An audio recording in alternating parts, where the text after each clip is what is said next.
This is a group, I'm not going to give you a formal spiel today, although I do worry in the land of video, everything you say can and will be used against you.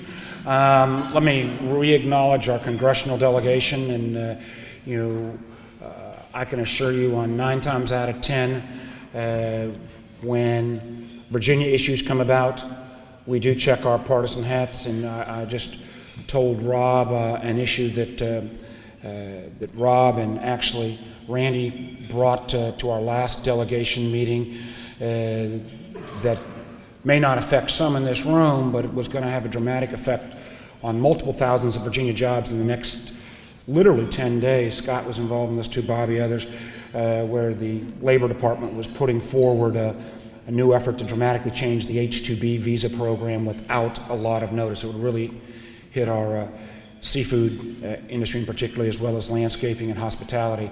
And with some Rob's effort, and this has been very bipartisan, we got a 60-day extension. This is going to happen as September 30th. We've got time to work this as well, but one example of the kind of, it's not public yet, but one example of where we kind of come together on an issue of importance to Virginia. I want to also go through a litany of some of the hot topics right now that I'm sure I can get to them before the question and answer period, and I want to obviously spend a couple minutes on the overriding issue of the debt. Let me make clear at the outset, I do have a number of concerns with some of the actions the administration's taken, and some of the ways we've got to look at areas, for example, around reg reform. I'm working on an approach with Rob Portman, working on for more than a year that may not be the way some of my House colleagues have approached this, but I think it might be a path on regulatory reform that is a slightly different approach than a straight moratorium or putting Congress in the middle of every regulatory item, which might help a few of the lawyers in the room, but I'm not sure would speed up any kind of resolution of issues. Top line is basically something called regulatory pay-go, to require that any time a federal agency adds a new regulation, they have to cost it out and consequently take away a regulation of equal size and cost. What that would do is change the incentives inside of agencies so that they're not simply rewarded with additional staff and additional resources by additive all the time, and actually for the first time around put in place something to clear out some of the regulations that have been on the books for years that have not ever been reviewed. Every administration, Democrat or Republican, comes and goes, talks about this, never gets this done. This may realign the incentives inside agencies in a way that I think would strike a right balance, because there will be time due to science or technology change where you need new regulations, but you've got to put this balance in place. And I've got lots of detail on it, and before anybody says, well, that sounds too simple, we're on a regulatory pay-go, how can it really happen? The Brits have actually done this.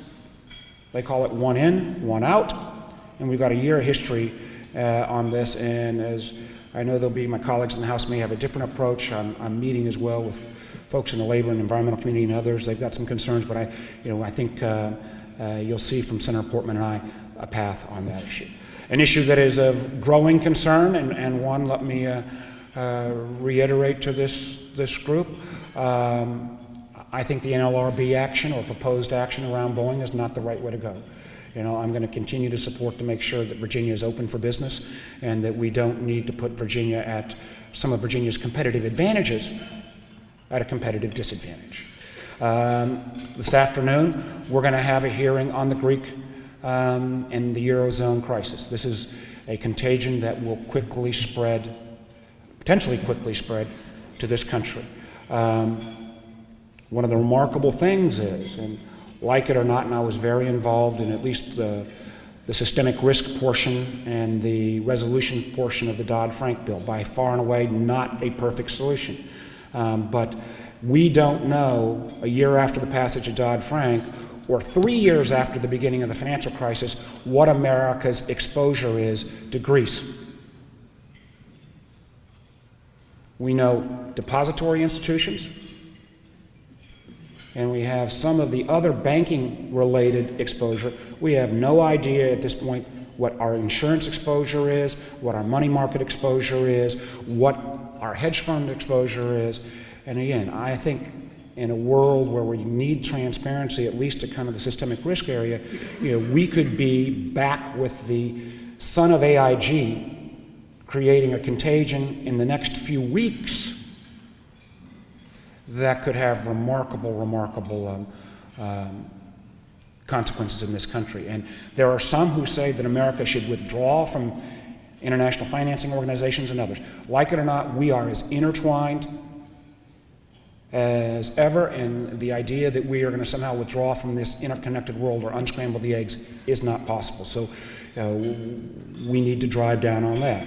We hopefully this week have been moving forward, and I think we'll see conclusion on the 3 free trade agreements. We need to get those. It is common sense. It should not be something that should have taken this long.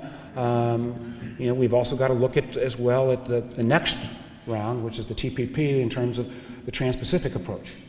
I, for one, do believe that the Trade Assistance Act, and I think about my friends in Southside Virginia, it is not a perfect program by any means, but there have been wide swaths of Virginia and the country that have not benefited as we move to this globalization. And I think having a transition training period and support period makes absolute sense. And again, I think we are navigating something that should not be as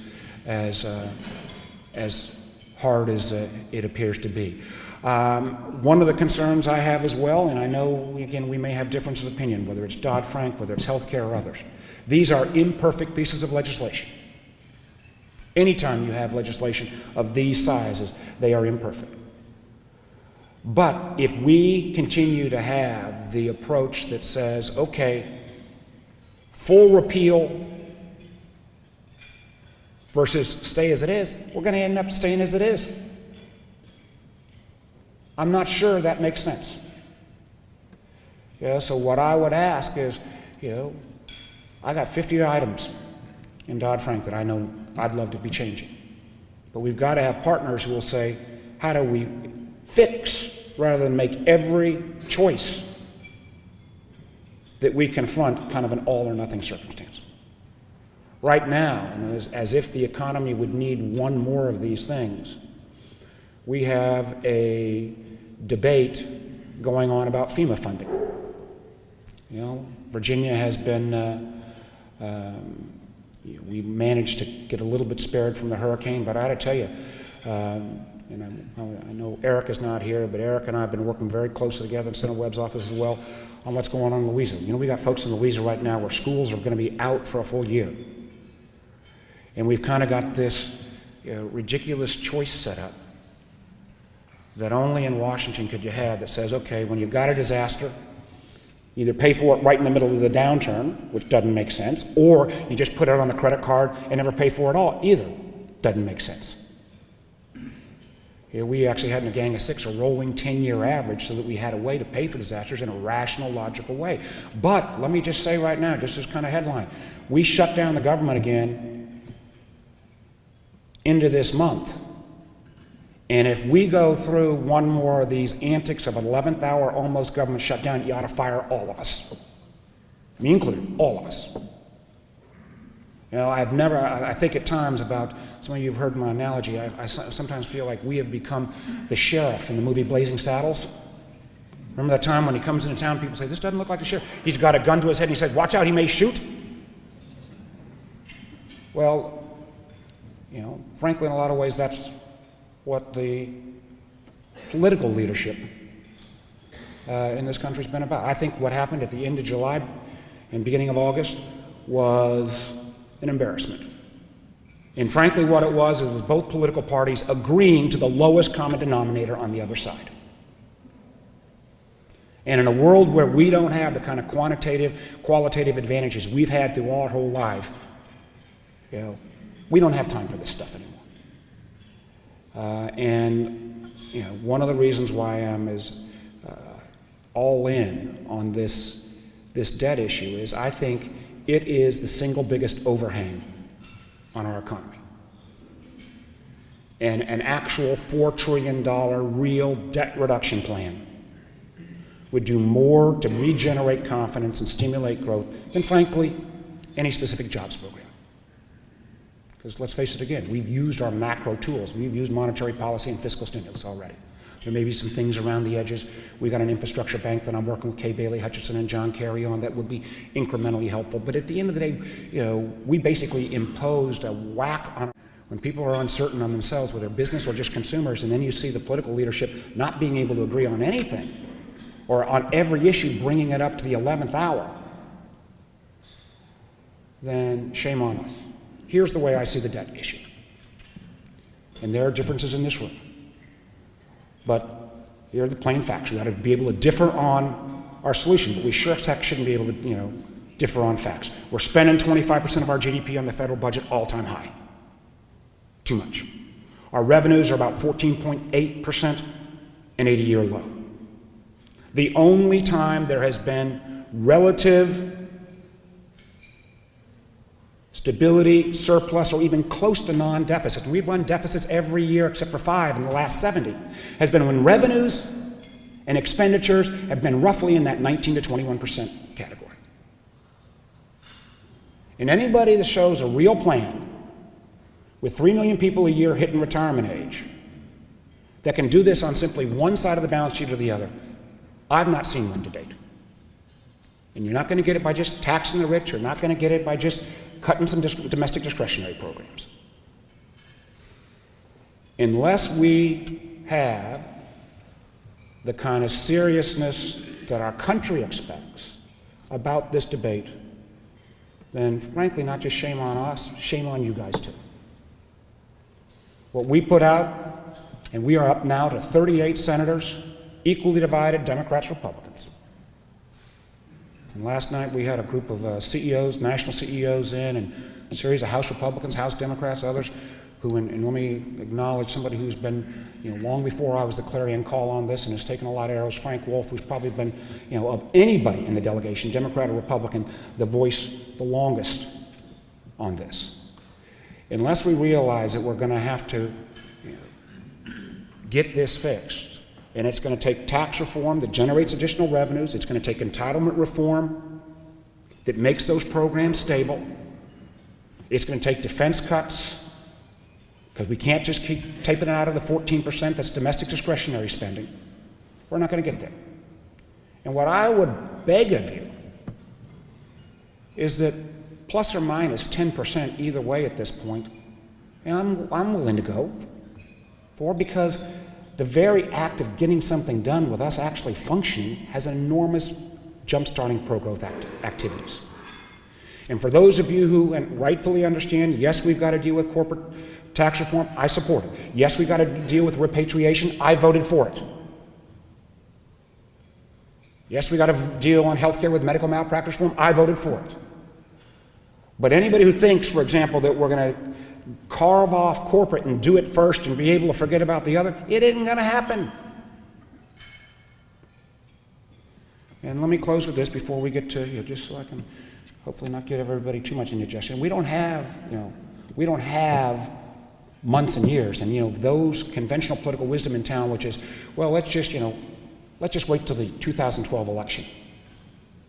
Whether this president is reelected or not, the idea that we would say, and as a former business owner and on board, as a board member, I would say to my shareholders, the house is burning down and we're going to get back to you with a plan in spring of 2013, that makes absolutely no sense. But just as I think Whit gave a talk earlier about the fine Virginia tradition, and for those of you who thought I was a little bit wacky in 2004, this is me on steroids. Other senators see me coming down the hall and turn away. Because everything else is frankly around the margins. We don't do this, I don't care what your program is. You're not going to reg reform your way out, you're not going to deregulate. That's not, I don't believe at least, going to get us there. We got to take on this monster. And we desperately need you. You stood up in 2004 in a way we can agree with or disagree with. But at the end of the day, I will take the metrics that Virginia was named the best managed state, best state for business, and we turned the keys over to the next guy with $1 billion in the bank. Wasn't perfect, but this Chamber of Commerce took a brave position. I got to tell you, in this debacle, there was not a single CEO in America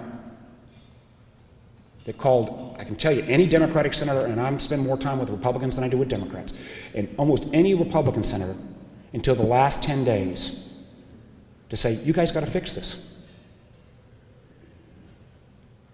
You can get mad at us, you got a right to get mad at us, but you got to also look inside yourself. You're as much Americans as I am, and you got to bear part of this responsibility as well. You got to demand this from us. I heard from all the business organizations, not the state, but the national, well, we don't want to make this guy mad or that guy mad, or they'd also say, well, Warner, we don't really think you'd be that crazy. Well, I can tell you, we had NAM, BRT, a series of other national organizations at the House last night. They're ready to get involved, but we've got to hear from you. And if we don't have a comprehensive, fair, and balanced approach, if we think there's going to be a Democrat or Republican solution to this, I don't know what planet you're on. But if your voices are not heard, if you're not demanding of us to step up and get this done, and we're going to have a chance here. We blew it in the end of July and August. And conventional wisdom is that maybe this super committee of 12 won't get it done. But one of the things I've learned is it's rare that this place will give you a straight up or down vote without amendments on something that could be as comprehensive and as big potential as this. All this thing last night and all we've been doing is this urging to go big. We are trying to get, and I think we will do this, get north of 51 senators to say to this super committee, if you go big, we got your back. We need an equivalent group in the House. And last night there were House Republicans and Democrats saying they'll be part of it. But they won't get there unless the business community is involved as well. So unless you start, before you get to any of your individual issues with, we got to get this fixed, then I think you will be doing yourself a disservice, Virginia a disservice, your business a disservice, because there is no way that we're going to be able to have the kind of prosperity we need without dealing with this issue. So I know you're giving me the hook, so let me up a little bit. I thank you for your friendship over the years. Do you want me to take a question or two? You want me to get out of here? Okay? You want me to get out of here? You've got other members coming. So, let me assure you, if there was no question that I didn't answer, Whit will be prepared to give those answers after I'm gone. This chamber has got an enormously proud tradition. Virginia wouldn't be where it's at today, and we are in still much, much better shape than virtually any other state without the business leadership of the chamber. We need you in this national battle big time. Thank you all very much. Let's get it fixed.